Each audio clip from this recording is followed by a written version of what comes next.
plus simple. Hein. Et puis en plus, pour vous, c'est moins cher. Bon, bah, finalement, enfin, c'est moins cher en apparence, comme on l'a vu. Donc, voilà, c'est un choix qui n'est pas facile à faire. Je pense que dans 5 ans, la question ne se posera pas. Ce sera du Orange Money, ou peut-être qu'il y aura un nouveau moyen de paiement qui sera arrivé, une nouvelle banque qui se sera installée. Mais en tout cas, il y aura du paiement en ligne, ça aura changé. Aujourd'hui, pas encore. Surveillez ce que fait Jumia. Jumia, ils font un très gros chiffre d'affaires et ils font du data-driven management. Ils regardent de très près leurs chiffres et ils agissent en conséquence. Ils regardent de très près le comportement de leurs utilisateurs et ils s'adaptent. Donc le jour où eux vont accepter Orange Money à nouveau, il faudra peut-être envisager qu'ils ne le font pas pour rien. Je pense qu'aujourd'hui, c'est un petit peu tôt. Donc, vous voyez, j'ai quand même lancé du paiement Orange Money pour la formation. Ça a été environ, je ne sais pas si vous avez vu les queues à l'entrée, là, j'aurais peut-être 50-50, quelque chose comme ça. 60-40. Donc, le Orange Money n'était pas ridicule, mais c'était pas non plus 100%. Est-ce que quelqu'un d'autre aurait une question ?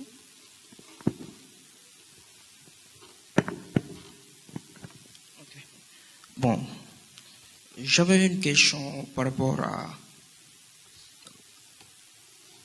Allez-y, je m'assois un petit peu parce que ça fait un moment que je suis debout. J'avais une question par rapport aux publicités qui marchent et qui ne marchent pas. Vous avez donné un chiffre 25, il faut tester 25 publicités. Bon, je voudrais savoir si c'est pour les publicités, pour les grosses entreprises ou bien ceux qui viennent de démarrer. C'est pareil. Alors 25, je poussais un peu loin, mais je dirais que le bon chiffre, au minimum, c'est 10. Mais en fait, c'est pas plus cher. Donc concrètement, si vous mettez une grosse entreprise, elle va mettre... alors c'est en euros ou en dollars, hein, parce que tous les systèmes de paiement pour les publicités sur Google ou sur Facebook, c'est soit en euros, soit en dollars. Ils ne sont pas encore mis au franc CFA. Donc je vais vous parler en euros du coup. Une grosse entreprise, elle peut mettre 100 euros par jour. Une toute petite entreprise, elle va mettre 1 euro par jour. Et avec 1 euro par jour, vous pouvez avoir 10 publicités. C'est-à-dire que ce que vous payez, c'est votre campagne. Et vous allez payer en fonction du nombre de clics. Mais peu importe que vous ayez une publicité ou 60 publicités. On ne vous fait pas payer au nombre de pubs. C'est pas comme à la télé où plus vous faites de pubs, il faut payer la réalisation de la pub et tout. Là, en l'occurrence, c'est juste une image, un texte, et puis vous en rajoutez autant que vous voulez. En 40 minutes, on fait 10 publicités. Et ces 10 publicités, elles vont tourner de façon aléatoire, automatique, à l'intérieur des 1 euro que vous aurez planifié pour la journée. Donc du coup, il n'y aura peut-être pas beaucoup de clics pour chaque publicité, et donc pour avoir des résultats significatifs, il faudra peut-être attendre 15 jours pour que chaque publicité ait été bien sous-pesée par les internautes et par Facebook. Mais il n'y a pas de raison de ne pas utiliser ça quand on a une PME. Merci. Une dernière question avant qu'on reprenne. Je suis désolé, on est très nombreux et je sais bien qu'il y aura beaucoup de questions auxquelles je ne répondrai pas, mais c'est aussi pour ça que je vous accompagne tous pendant 6 mois, pour que vous puissiez poser toutes les questions que vous souhaitez. Et il y en a qui sont très importantes et qui intéressent tout le monde, et c'est bien qu'on puisse les aborder là. Après, il y a certaines questions hyper pointues qui n'intéressent que vous, et c'est pas grave, on en discutera sur les réseaux sociaux. Hein. Allez-y, une dernière. Bonsoir. Par rapport aux images, des fois, quand tu achètes, tu regardes l'image, ça t'attire pour que tu puisses acheter. Mais il y a aussi les contenus qui accompagnent les images, qui convainquent un peu les clients. Oui. Bon, moi, en tant que tel, les contenus qui accompagnent les images, je suis absolument nul par rapport à ça. Quelles sont les astuces que vous pouvez proposer? C'est une bonne question et c'est un point que je pense que je vais aborder un petit peu plus tard.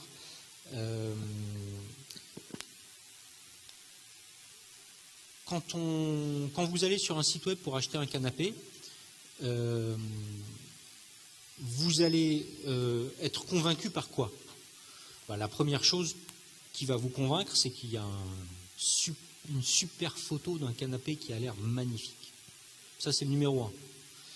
La deuxième chose qui peut vous convaincre, c'est une vidéo où on a un travelling sur un canapé qui est dans un salon avec des zooms, on vous montre le grain du cuir, et puis il y a un gars qui vous parle et qui vous dit bon bah voilà, ça c'est un canapé qui vient de Chine, mais c'est du cuir de tel type, on l'a traité comme ça résiste à ci, ça résiste à ça, on le fait venir en 15. Bref, la vidéo c'est encore plus puissant que la photo.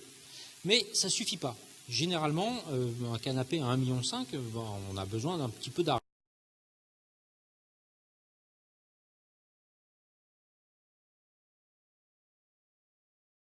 Le texte est stratégique.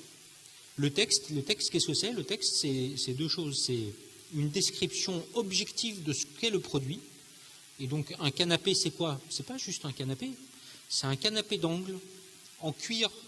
C'est pas n'importe quel cuir. C'est du cuir de buffle pleine peau. Ça veut dire que c'est du cuir qui n'a pas été coupé dans le sens de l'épaisseur pour en faire ou bien du cuir qui a été réassemblé à partir de poussière de cuir, des choses comme ça, qui a été traité de telle manière à pouvoir résister au lavage avec des produits, avec du savon. Les pieds sont en bois de noyer.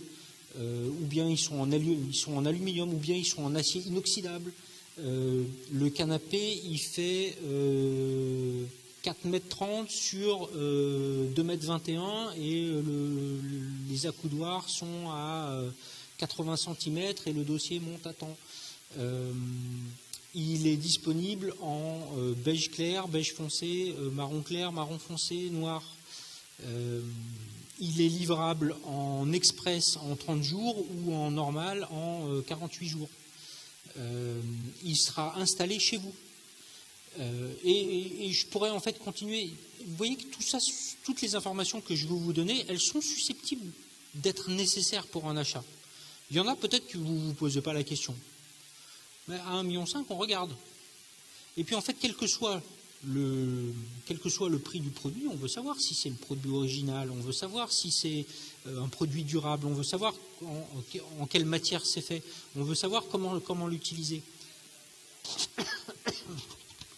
Et donc, tout ça, c'est des questions que le client est susceptible de poser à un vendeur dans une boutique.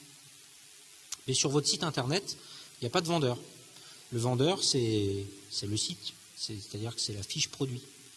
Et donc, si le client il a des questions qu'il se pose avant d'acheter, auxquelles il n'a pas la réponse, qu'est-ce qu'il fait? Il dit, bon, je vais réfléchir. Ouais, est-ce que c'est du vrai cuir? C'est quoi comme type de cuir? Je ne sais pas. Ouais. Mais 1,5 million quand même, ça doit être du vrai cuir. Ou bien c'est pas du vrai cuir? Je ne sais pas. Bon, je verrai plus tard. Et là, c'est mort. Donc, il faut que votre fiche produit, votre descriptif, répondent à toutes les questions qu'un client puisse se poser. Et donc, ça peut être long. Il peut y avoir beaucoup de questions. Sur un canapé à 1,5 million, on peut se poser pas mal de questions. Et vous allez sur les fiches produits un peu détaillées des fabricants de canapés de luxe, vous allez voir qu'il y en a une quantité incroyable de questions qu'on peut se poser. Alors, des fois, on s'en fiche un petit peu, la densité en grammes par mètre cube de la mousse, il faut vraiment être un expert pour savoir. Mais peut-être que vous pouvez le donner l'information en termes plus simples en disant c'est un canapé qui est particulièrement dense, ou bien c'est un canapé qui est plutôt léger, ou bien... Enfin bref, c'est des informations qui peuvent être intéressantes. Donc ça c'est la première moitié, c'est l'information factuelle. Si vous n'avez pas ces informations-là sur votre fiche produit, vous ne vendrez pas votre produit. Les gens vont se dire ah ouais ça a l'air bien, mais est-ce que... Ouais, bon, je reviendrai plus tard, je réfléchirai, je les appellerai peut-être, on verra. Puis c'est fini, c'est mort. Il passe à autre chose, il continue sa vie. L'autre partie qui est importante dans une fiche produit, c'est la partie plus liée aux émotions. Et c'est plutôt lié à l'usage du produit. Donc là, c'est ce qui est le plus dur à écrire.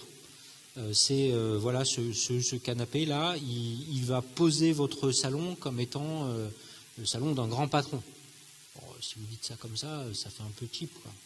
Mais quand même, vous avez dit quelque chose, et vous l'avez dit, enfin, ça veut dire quelque chose. Ouais, c'est un canapé de standing, quoi. ce canapé, vous pouvez le sortir pendant la saison sèche parce qu'il supporte très bien la poussière, on peut le nettoyer, vous pouvez en faire un canapé de jardin. Donc là, vous donnez des usages au produit, vous expliquez comment il peut être utilisé. Et donc la personne peut s'imaginer en utilisant le produit, en se disant « Ah oui, c'est vrai que je pourrais le tirer dans ma cour, ça ferait bien, et puis le soir je le rentre, je n'avais pas pensé à ça. » Donc tous ces arguments qui sont des arguments qui ne sont pas factuels, hein, c'est un peu subjectif, c'est très affectif, c'est des choses qui sont importantes et qui sont difficiles à faire. Et là, malheureusement, pour répondre à ta question, il n'y a pas de miracle. Il faut trouver quelqu'un qui sache rédiger et bien rédiger. Et donc c'est là que les filières littéraires de l'université peuvent peut-être se révéler être des bons choix pour faire du e-business. Il y en a plusieurs qui m'ont contacté, il y en a peut-être certains qui sont là parmi nous aujourd'hui, en disant nous on a fait je fais des études de langue, est-ce que vraiment le e-business ça peut nous concerner? Oui, ça peut vous concerner. Donc typiquement, tous ces milliers de descriptifs produits, d'argumentaires de vente, il faut que quelqu'un les écrive, et il faut que quelqu'un les écrive bien, parce que non seulement ils vont être dits à un client, mais ils vont être répétés à tous les clients. Donc ils ont intérêt à être bons. Et s'ils ne sont pas bons, vous allez perdre des ventes. Voilà, ça ne répond pas tout à fait à ta question, mais globalement, c'est un vrai sujet, et c'est un vrai sujet de préoccupation, et il faut vraiment bien le faire. Et il y a des gens qui savent bien le faire, et il y a des gens qui ne savent pas le faire. C'est pas facile du tout. Donc il faut faire des tests, passer des offres d'emploi, trouver un... C'est pas compliqué parce qu'on peut faire ça à distance, on peut faire ça de chez soi, ça peut être un job étudiant pour quelqu'un, trouver quelqu'un qui fait des études de philosophie, il sera peut-être content d'avoir un job dans du e-commerce. C'est pas facile d'avoir un job quand on a un doctorat en philosophie. La traçabilité, j'y viens maintenant, c'est un point important. La traçabilité, c'est ce qui permet de faire le lien entre toutes les différentes étapes d'un processus de vente ou un processus d'achat. Au départ, il y a une publicité qui s'affiche. Alors, je suis désolé, le petit carré, c'est un problème de typo. En fait, il y a une petite flèche à la place. Hein. Enfin, je vous demande de l'imaginer. La publicité, elle s'affiche et puis quelqu'un clique dessus. Et il arrive sur une landing page. La landing page, ça peut être une fiche produit ou ça peut être une vraie landing page toute seule avec son produit. Éventuellement, il va naviguer ensuite sur le site, il va remplir un panier, c'est-à-dire il va renseigner ses informations pour dire oui, ça m'intéresse, ok, livrez-moi. Et il va valider ce qui va devenir un acte d'achat.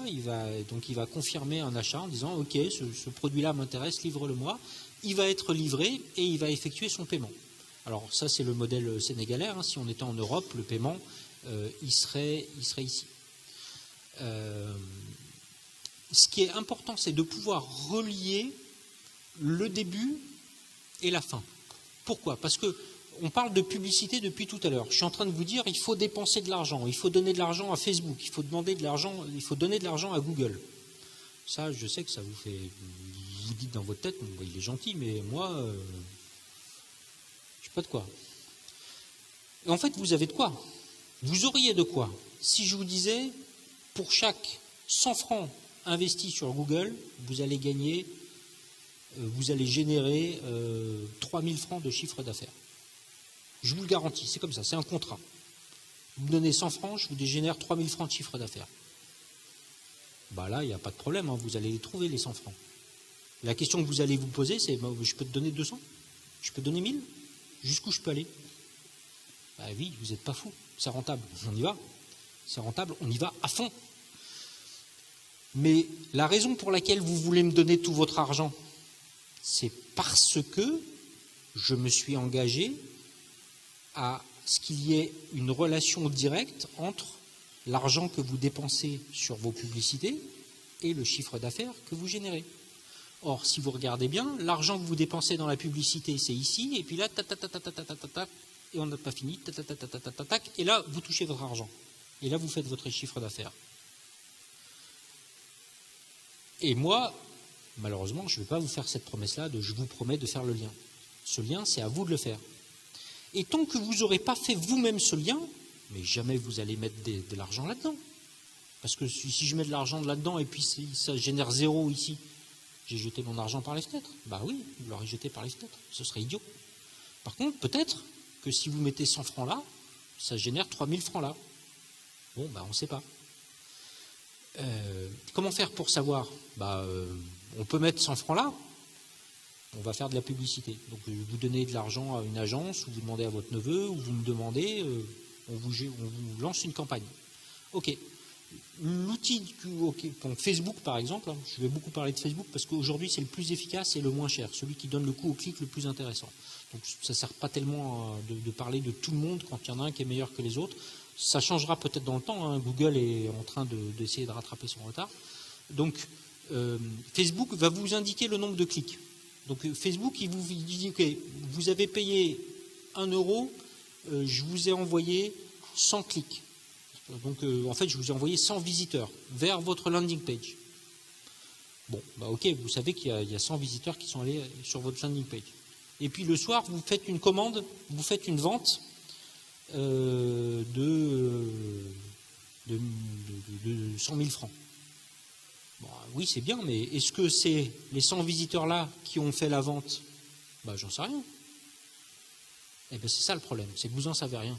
Donc, vous ne savez pas si c'est votre campagne digitale qui a généré la vente. Or, et c'est ça la révolution, c'est que maintenant, en fait, on peut savoir. Donc, en fait, il y a des outils qui vous permettent de dire, au moment où vous faites la vente, donc le moment où le gars, il passe à la caisse, en fait, pas tout à fait, c'est à ce moment-là qu'on a le lien. Donc au moment où le gars il finalise sa commande, il dit ok, livrez-moi le canapé. Il y a des outils qui vont vous dire en fait le gars là qui vous a commandé un canapé, il est venu par une campagne de publicité que vous avez faite avant-hier où vous vendiez des chaises. Ce gars-là, il a cliqué dessus hier et il est revenu aujourd'hui et il a acheté un canapé. Vous ne pouviez pas deviner. Et du coup, bon plan pour la publicité pour les chaises. Attends, je vais recommencer pour voir. Et donc en fait, quand c'est juste un, on ne peut rien dire. Par contre, quand on en a 100, là on commence à dire des choses. Quand on en a 1000, on a des certitudes. Donc si vous faites une publicité pour des chaises et que cette publicité, parmi toutes les publicités que vous faites, c'est elle qui vous amène des clients qui payent des canapés, super.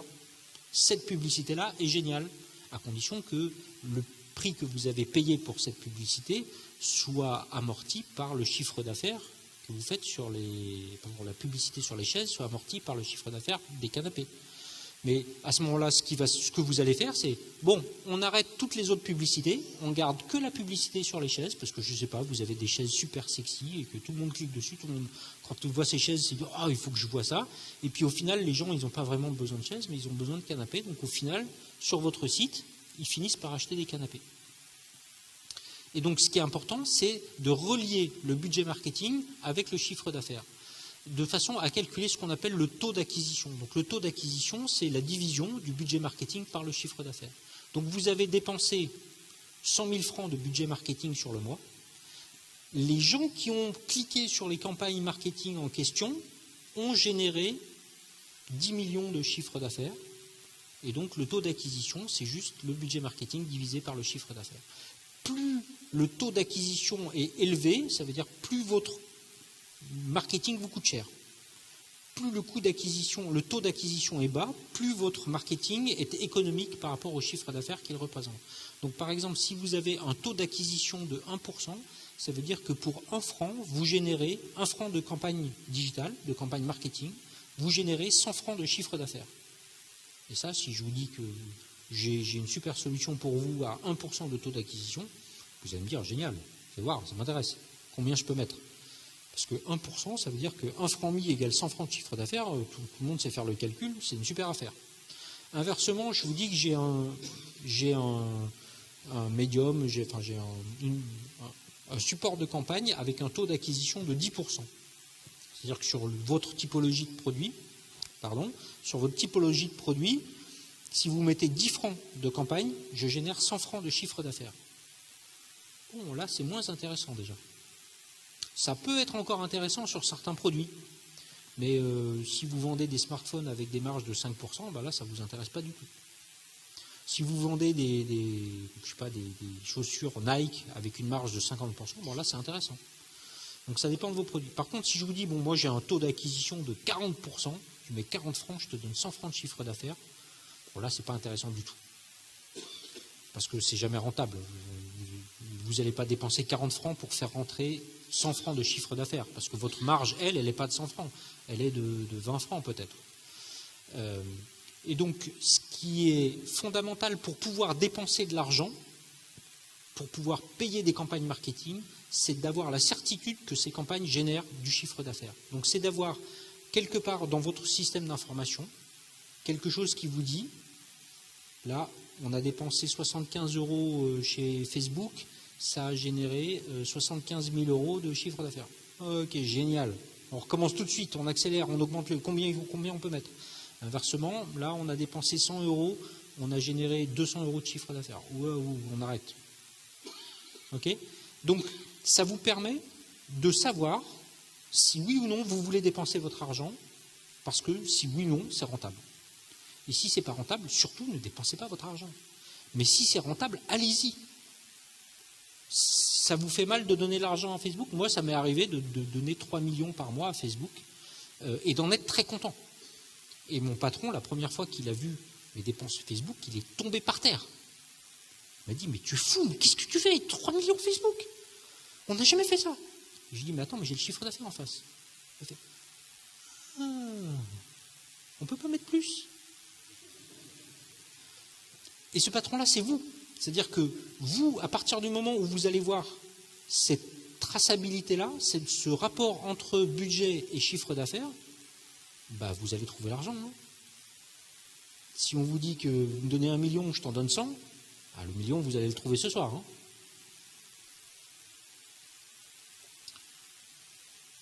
Ah, je crois que je suis arrivé à la fin de mes batteries là.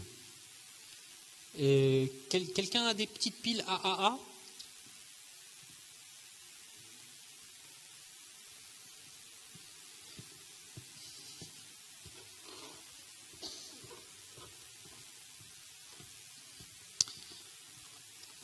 Ah, on va faire un deal.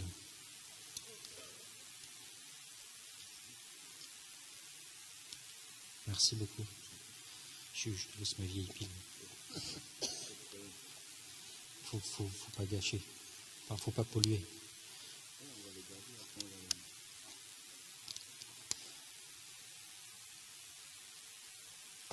Ah. Alors, est-ce qu'il y a quelqu'un là-bas au vidéoprojecteur? Ah, on a des encore plus neuves. On va faire l'expérience. Comment ça, mon truc est en train de... Qu'est-ce que tu racontes? Chez moi, ça marche.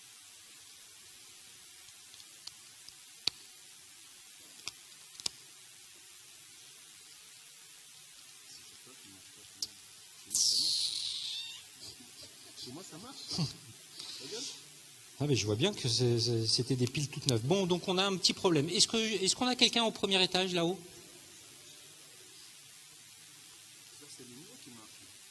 Non, mais regarde, le laser marche super bien, c'est juste la télécommande qui ne marche plus. Est-ce que quelqu'un peut appuyer sur la barre espace du clavier? Je ne vois pas s'il y a quelqu'un là-haut.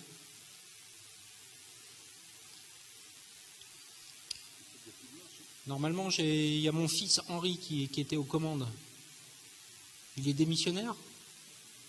Ah, encore un qui a perdu son héritage.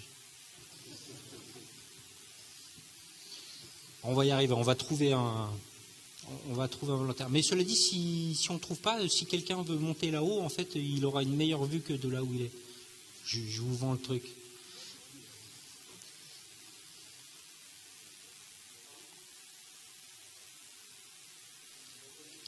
Oui, c'est au premier, il faut monter par la droite, là, les escaliers en pierre, et c'est la porte au milieu, c'est une configuration qui ressemble à celle du rez-de-chaussée. Bon, désolé de ce petit incident. Mais donc, ce taux d'acquisition, c'est l'élément fondamental du e-business, en fait. Parce que si on ne fait pas d'acquisition, c'est-à-dire qu'on ne paye pas pour acheter du trafic, on va être sur des modèles très lents à base de content marketing, comme on l'a vu tout à l'heure, et ça veut dire qu'il vous faut 1 an et demi, 2 ans pour vous développer. Et en tant que jeune entrepreneur, 1 an, 2 ans pour commencer à exister vraiment, c'est long. Et puis pendant ce temps-là, il faut vivre, c'est compliqué, quoi. Donc la plupart des modèles incluent dès que possible une partie d'achat de trafic, mais l'achat de trafic aveugle,